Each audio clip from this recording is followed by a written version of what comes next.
নমস্কার সম্মানিত দর্শকবৃন্দ, বর্তমানে পঞ্চায়েতে এছাড়াও গ্রাম পঞ্চায়েত সমিতিতে এবং জেলা পরিষদে যে নিয়োগগুলি হবে, যার বিজ্ঞপ্তি প্রকাশ করা হয়েছে, তো তার আবেদন আপনারা করতে পারছেন না।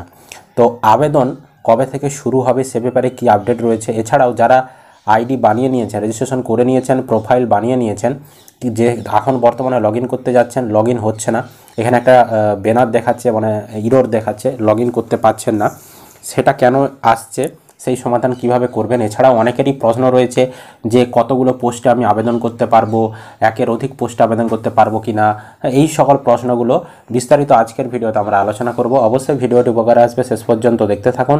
চ্যানেলে নতুন হলে চ্যানেলটি সাবস্ক্রাইব করবেন, আর যারা ফেসবুক থেকে ভিডিওটি দেখছেন অবশ্যই পেজটি ফলো করতে ভুলবেন না। তো আমরা কিন্তু গতকালই একটা ভিডিও দিয়েছি কিভাবে আপনারা এই পঞ্চায়েতে যে আবেদনটা নেওয়া হবে তার কিভাবে আপনারা রেজিস্ট্রেশন করবেন। এই যে রেজিস্ট্রেশন দেখতে পাচ্ছেন, এই রেজিস্ট্রেশনটা কিভাবে করবেন প্রতিটি ধাপ আপনাদেরকে বুঝিয়ে দেখানো হয়েছে। এছাড়াও রেজিস্ট্রেশন করার পর কীভাবে আপনারা আপনাদের প্রোফাইল বানাবেন, আপনাদের সমস্ত তথ্য দিয়ে প্রতিটি ধাপ নিখুঁতভাবে সহজ ভাষায় আমরা বুঝিয়েছিলাম। সেই ভিডিওটা না দেখে থাকলে অবশ্যই দেখে নেবেন আমাদের চ্যানেলে গিয়ে। সম্ভব হলে এই ভিডিওর শেষে স্ক্রিনে আই বাটনে সেই ভিডিওর লিঙ্ক আমরা দিয়ে রাখবো। এবার আপনাদেরকে বেশ কিছু গুরুত্বপূর্ণ কথা যেগুলো আপনারা জানতে চেয়েছেন সেগুলো একটু বোঝাচ্ছি। দেখুন এখানে বলা হয়েছে যে কিভাবে আপনি চাকরির জন্য আবেদন করবেন। তো আপনাদেরকে প্রথমে বলেছে যে প্রোফাইল তৈরি করুন আপনারা রেজিস্ট্রেশন করে। তার মানে আগে প্রথম কাজ হচ্ছে রেজিস্ট্রেশন করা, তারপর প্রোফাইল তৈরি করা। আমরা রেজিস্ট্রেশন কীভাবে করবেন, প্রোফাইল কীভাবে তৈরি করবেন সেটা দেখিয়েছি। তারপরে এখানে বলেছে দেখুন যে শূন্যপদ বিজ্ঞপ্তির জন্য অপেক্ষা করুন। ঠিক আছে, রেজিস্ট্রেশন করলেন, প্রোফাইল বানালেন, এবার আপনাদেরকে অপেক্ষা করতে হবে বিজ্ঞপ্তি যতক্ষণ না দিচ্ছে সেই বিজ্ঞপ্তির জন্য অপেক্ষা করতে হবে। শূন্যপদগুলির বিজ্ঞপ্তি দেওয়া হলে আবেদন করতে পারবেন এমন সংশ্লিষ্ট পোস্টগুলি নির্বাচন করুন এবং অ্যাপ্লাই বোতামে ক্লিক করুন। মানে ওই যে আপনি লগ ইন যখন করবেন, লগ ইন করলেই ভিতরে ওখানে দেখিয়ে দেবে আপনি কোন কোন পোস্টের জন্য আবেদন করতে পারবেন। ঠিক আছে, তো সেই জিনিসটা আমি একটু পরে দেখাচ্ছি কীরকম আপনাদেরকে দেখাবে।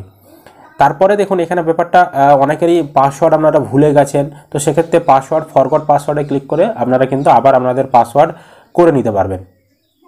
তারপরে দেখুন আরও বেশ কিছু গুরুত্বপূর্ণ তথ্য যেগুলো আপনারা জানতে চেয়েছেন সেগুলো একটু আলোচনা করছি। যে চাকরির আবেদন করার পরে আমি কি আমার প্রোফাইল পরিবর্তন করতে পারি? এখানে কিন্তু বলা হয়েছে হ্যাঁ করতে পারেন, কিন্তু পুরনো প্রোফাইল দ্বারা আবেদন করে থাকা পদের জন্য পরিবর্তন লাগু হবে না। তো আপনি এখন যে প্রোফাইলটা তৈরি করেছেন, তৈরি করার পরে আপনি সেই প্রোফাইলটা আপডেট করতে পারেন। তবে এই যে এখন বর্তমানে আপনি আবেদনটা করবেন সেই সময় যে প্রোফাইল ছিল সেই যোগ্যতাটাই কিন্তু বিচার করা হবে, সেটাই কিন্তু বলতে চাওয়া হচ্ছে। এবং 11 নম্বরে দেখুন সবথেকে গুরুত্বপূর্ণ প্রশ্ন, একজন আবেদনকারী কি একাধিক ডিএলএসসিতে আবেদন করতে পারবেন? এখানে উত্তরে বলা হয়েছে হ্যাঁ, একজন আবেদনকারী একাধিক ডিএলএসসিতে আবেদন করতে পারবেন। ঠিক আছে, একজন আবেদনকারী একের অধিক কিন্তু ডিএলএসসিতে আবেদন করতে পারবে। তারপরে বলেছে একজন আবেদনকারী কি একাধিক ডিএলএসসির একাধিক পদের জন্য আবেদন করতে পারবেন? এখানে বলতে চাওয়া হচ্ছে হ্যাঁ, সমস্ত শর্তগুলি যদি আপনি পূরণ করেন একজন আবেদনকারী একাধিক ডিএলএসসিতে একাধিক পদের জন্য আবেদন করতে পারবে।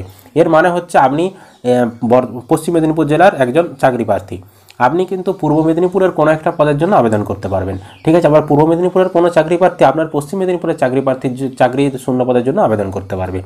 আর আরেকটা বিষয়, মোট তো 19টা পদ বেরিয়েছে, বিভিন্ন পিয়ন থেকে শুরু করে নির্মাণ সহায়ক থেকে শুরু করে এভাবে মোট 19টা পদ বেরিয়েছে। আপনি যদি 19টা পদের জন্যই যোগ্য হন, আপনার যদি শিক্ষাগত যোগ্যতা থাকে, তো প্রতিটা পোস্টের জন্য তো আলাদা আলাদা শিক্ষাগত যোগ্যতা বলা রয়েছে, কোনোটাতে মাধ্যমিক পাস, কোনোটাতে উচ্চ মাধ্যমিক, কোনোটাতে ডিপ্লোমা, এরকম বলা রয়েছে। আপনার যদি সব যোগ্যতাগুলোই থাকে আপনি প্রতিটা পোস্টের জন্যই আবেদন করতে পারবেন। সুতরাং আপনার যতগুলো পোস্টের জন্য যোগ্যতা রয়েছে ততগুলো পোস্টের জন্যই আবেদন করতে পারবেন। একটাতেই যে আবেদন করতে হবে সেরকম বাধ্যবাধকতা নেই। আপনি 3টা, 4টা, 5টা, 10টা, 15টা, আপনার যতগুলো যোগ্যতা রয়েছে ততগুলোতে আবেদন করতে পারবেন। তবে যোগ্যতা থাকতে হবে। আপনি 8 পাস করেছেন দিয়ে আপনি মাধ্যমিক পাস যোগ্যতার কোনো একটা পদে আবেদন করছেন, সেক্ষেত্রে কিন্তু হবে না। আপনার যেমন যোগ্যতা সেই পদের জন্যই আপনি আবেদন করতে পারবেন। এটা হচ্ছে বিষয়। এবার দেখুন আরেকটা বিষয়, আপনি তো ধরুন একের অধিক পদে আবেদন করেছেন, এবার পরীক্ষাটা কি একদিনেই হবে? না, একদিনে কিন্তু পরীক্ষাটা হবে না। এখানে বলতে চাওয়া হচ্ছে যে আপনাদেরকে প্রতিটি পদের জন্য আলাদা আলাদা অ্যাডমিট ডাউনলোড করতে হবে। ঠিক আছে, এখানে যেমন প্রশ্নটা করা হয়েছিল, আমার কাছে এমসিকিউ পরীক্ষার জন্য একটি অ্যাডমিট কার্ড ডাউনলোড করা আছে, এটি কি ইন্টারভিউয়ের জন্য কাজ করবে? তখন এখানে বলা হয়েছে না, রোল নাম্বার এবং ভেন্যু প্রতিটি পরীক্ষার জন্য আলাদা হবে। সুতরাং প্রতিটি পরীক্ষার জন্য আলাদাভাবে অ্যাডমিট কার্ড ডাউনলোড করতে হবে। তার মানে আপনি যতগুলো পদের জন্য আবেদন করবেন সেই পদের পরীক্ষার জন্য আপনাদেরকে আলাদাভাবে কিন্তু অ্যাডমিট ডাউনলোড করতে হবে। এবার সেই পদের জন্য আলাদা আলাদা দিনে কিন্তু আপনাদের পরীক্ষাগুলো হবে। এবার বিষয় হচ্ছে যখন আবেদন শুরু হবে তখন কী রকম দেখাবে। তো আপনারা যখন লগইন আইডি আর পাসওয়ার্ড দিয়ে ভিতরে প্রবেশ করবেন এরকম ড্যাশবোর্ড দেখতে পাচ্ছেন, সেখানে এডিট প্রোফাইলে ক্লিক করে আপনাদেরকে প্রোফাইল বানাতে হবে। তো প্রোফাইল বানানো পর্যন্ত আমরা দেখিয়ে দিয়েছি। এবার যখনই আপনার জেলাতে আবেদন নেওয়া শুরু হয়ে যাচ্ছে তখনই কিন্তু এইখানে এই জায়গাটা, এই যে রিসেন্ট রিক্রুটমেন্ট যে অপশানটা দেখতে পাচ্ছেন, এই স্থানটিতে কিন্তু আপনার শূন্যস্থানগুলো দেখাবে যে কোন জেলার কতগুলো ভ্যাকান্সি কোন পদের জন্য রয়েছে, এগুলো এখানে দেখাবে। তখন আপনাকে এখানে ক্লিক করে যেই পদে আবেদন করতে চাইছেন সেটা আপনাদেরকে সিলেক্ট করতে হবে। তবে বর্তমানে যেহেতু এখনও আবেদনটা শুরু হয়নি সেই কারণে এই পোস্টগুলো কিন্তু দেখাচ্ছে না।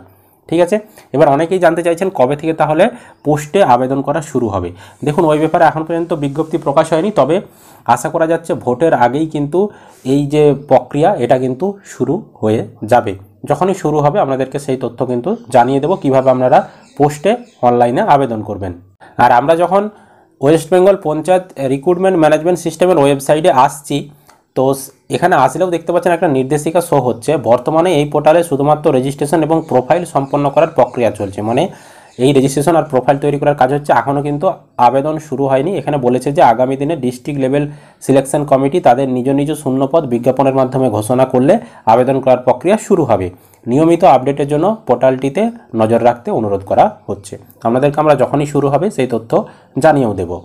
আরেকটা জিনিস, আপনারা রেজিস্ট্রেশন করার পর প্রোফাইল বানালেন, প্রোফাইল বানানোর পর যখন আবার আপনি লগ ইন করে দেখতে যাচ্ছেন যে ভিতরে আবেদনটা শুরু হয়েছে কিনা, তো আপনার যখন এখানে মোবাইল নাম্বার পাসওয়ার্ড বসিয়ে ক্যাপচা কোড বসিয়ে লগ ইন করছেন, একটা সমস্যা হচ্ছে ইনভ্যালিড, এখানে একটা দেখাচ্ছে প্লিজ ট্রাই এগেন। তো এই যে যেটা দেখাচ্ছে সঠিক নাম্বার পাসওয়ার্ড ক্যাপচা কোড দেখালেও অনেককে দেখাচ্ছে, তো এটা সার্ভারজনিত সমস্যা একটা। যেহেতু এখন প্রচুর ট্রাফিক বা প্রচুর চাকরি প্রার্থীরা এখানে আবেদন করছে তাই একটু সমস্যা হচ্ছে সার্ভারে। তো আপনারা এটা নিয়ে চিন্তা করবেন না, কিছু সময় অপেক্ষা করুন, দেখবেন এই সমস্যার সমাধান হয়ে গেছে। আপনারা কিন্তু খুব সহজেই তখন আইডি পাসওয়ার্ড দিয়ে লগ ইন হয়ে যেতে পারবেন। এটাই ছিল বর্তমানে আপডেট। আশা করি আপনারা ভিডিওটা বুঝতে পেরেছেন। ভিডিও ভালো লাগলে লাইক করবেন, ইউটিউব থেকে দেখলে চ্যানেলটি সাবস্ক্রাইব করতে ভুলবেন না, আর যারা ফেসবুক থেকে ভিডিওটি দেখছেন পেজটি ফলো করে রাখবেন।